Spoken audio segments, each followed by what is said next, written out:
त्याचं मी जाहीर करतो. सगळ्यांनी टाळ्या वाजवून या प्रसंगी उपस्थित श्री भंते प्रज्ञानंद ज्यांच्या सूचनेनुसार आणि पाठपुराव्यानुसार या भगवान गौतम बुद्धाच्या पुतळ्याची उभारणी झाली त्या स्थानिक आमदार मंदाताई म्हात्रे,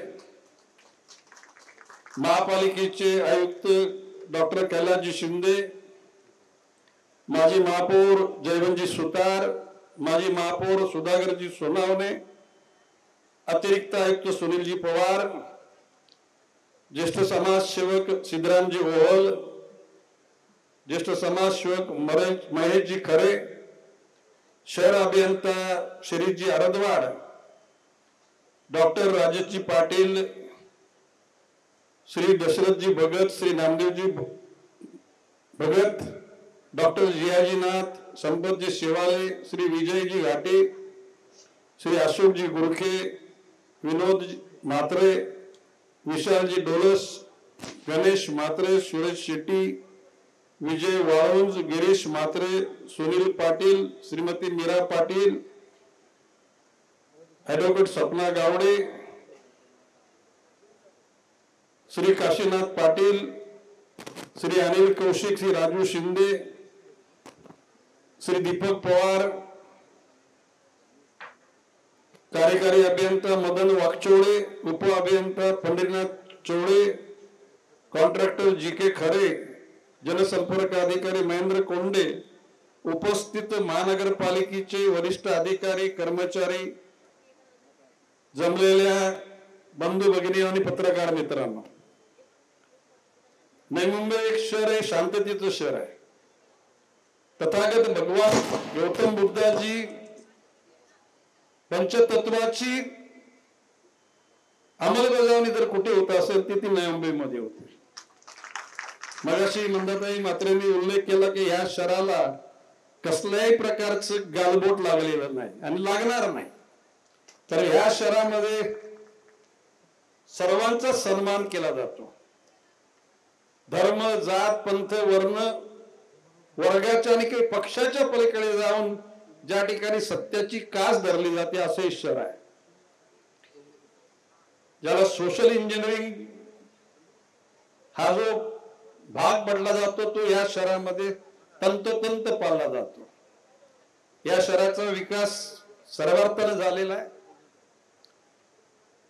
खरं म्हणजे हे राजकीय व्यासपीठ नाहीये, परंतु या शहरामध्ये काही कमतरता आहेत. अजून परिपूर्ण झालो असलं तो भास आहे, रिएलिटी वेगळी आहे. बरोबर धरण जरी आपलं असलं तरी सुद्धा सर्वच भागामध्ये पाणी जातं या गोष्टीवर माझा विश्वास नाही.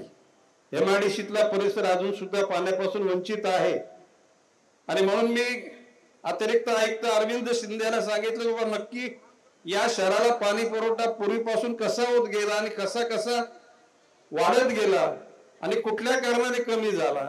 तर त्याच्यामध्ये सांगितलं की बारवी धरणामधून मिळणारं पाणी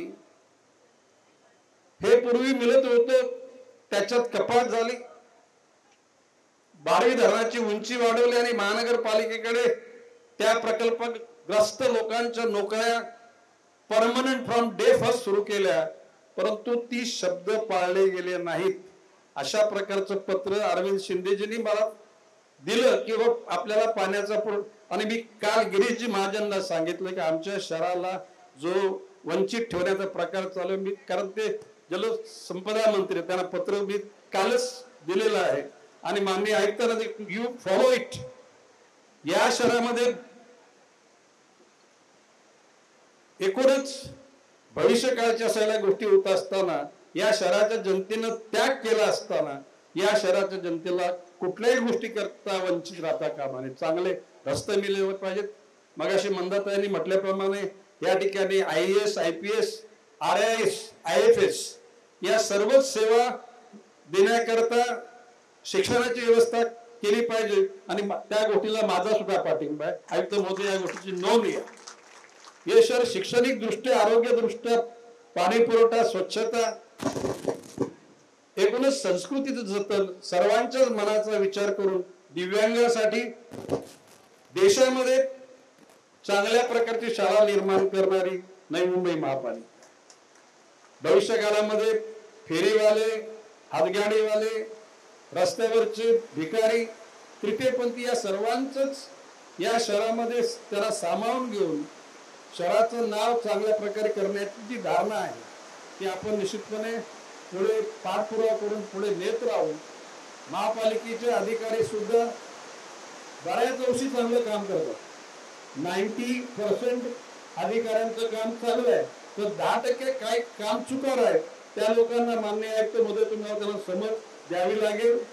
लोकप्रतिनिधी सगळ्याच पक्षाचे चांगले आहेत, ते त्यांच्या परीने लोकांची सेवा करण्याचा प्रयत्न करत आहेत आणि या सर्वांच्याच प्रयत्नातून चांगले दिवस येतील असा विश्वास वाटतो.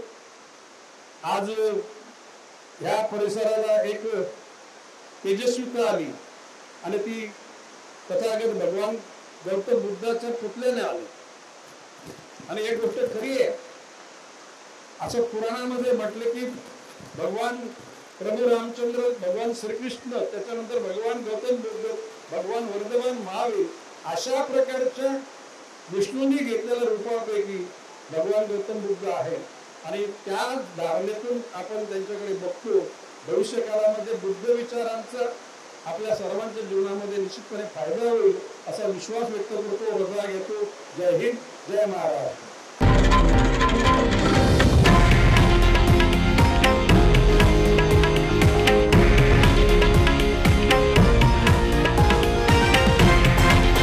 हे आहे देशातील नंबर 1 न्यूज नेटवर्क आणि आपण पाहत आहात TV9 मराठी, एकमेव.